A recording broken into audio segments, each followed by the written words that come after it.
Batuk dan selsema, homeopati ada penyelesaiannya.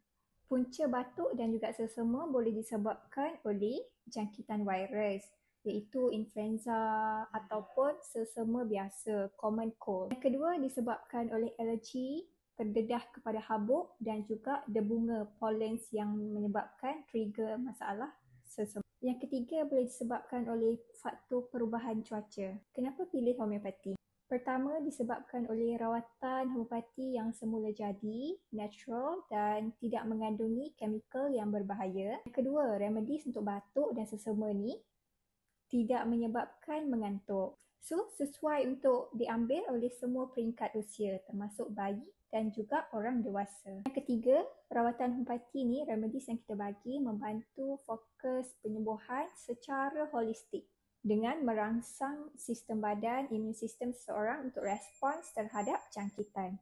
Tips tambahan, minum air yang secukupnya, rehat yang secukupnya untuk pemulihan yang cepat dan ambil makan makanan yang berkhasiat untuk meningkatkan imuniti. Dan di Pusat Rawatan Homeopati Homemade, kami ada satu set imunitan yang berfungsi untuk melawan jangkitan, untuk meningkatkan imun sistem dan juga untuk batuk dan selsema.